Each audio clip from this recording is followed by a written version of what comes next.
Hi everyone, Dave here for Peace Camera. In this week's video, we are going to talk about the latest camera announcement from Nikon, the D780.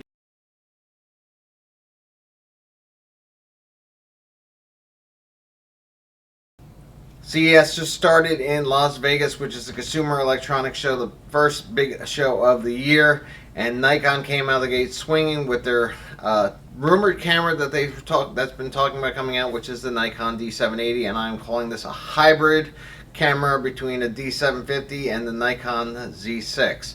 Why am I calling that? You'll get into that in a minute. So, first of all, let's start going over some of the specs. I got all my notes here on a piece of paper, so excuse me if I'm looking down to read. It's got a 24.5 megapixel backside illuminated full frame sensor, same as in the Nikon Z6. It's using the X-Speed 6 processor.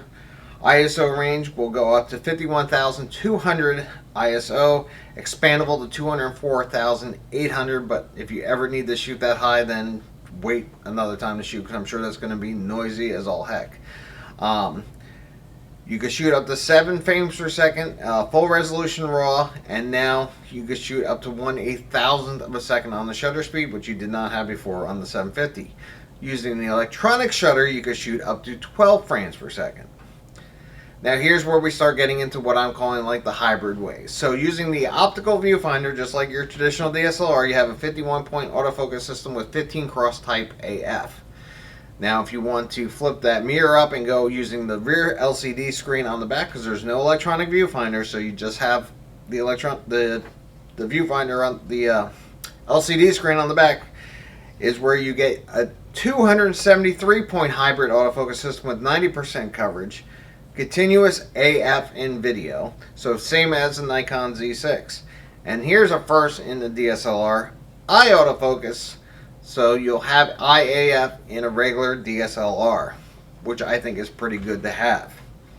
As far as the video side, again, going to be the same as the Nikon Z6. You have 4K up to 30 frames per second, in-camera slow-mo. If you want to shoot to an external recorder such as an Atomos or the HDMI, you can shoot 10-bit N-Log, which is their flat picture profile, allowing you to take advantage of the most dynamic range. And you could also shoot in H-Log Gamma or HDR. The rear LCD screen is going to be taken from the D850, so you get that much nicer rear screen. Battery life, they're saying 2,200 shots per charge, so that's quite a bit of shooting on one battery.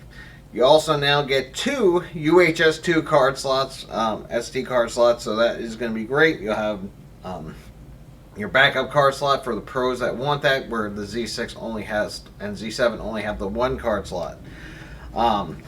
It's expected to be available later this month and starting at $2,299.95.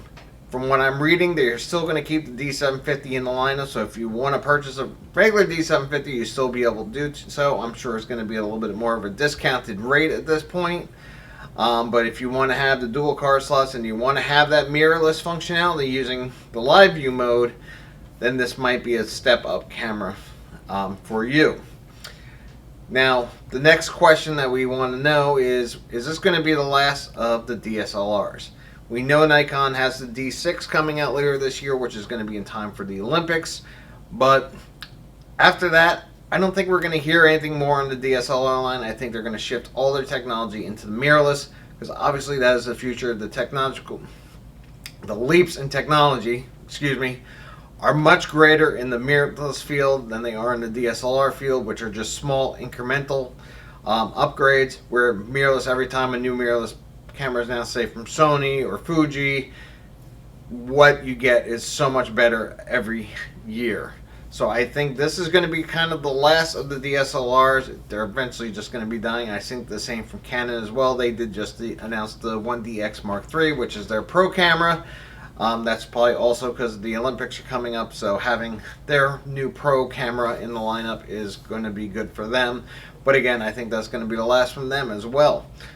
We still haven't heard any announcements from Sony or Fuji. I'm anxiously awaiting the A7S III or A7S4 now, which is now the new rumored number.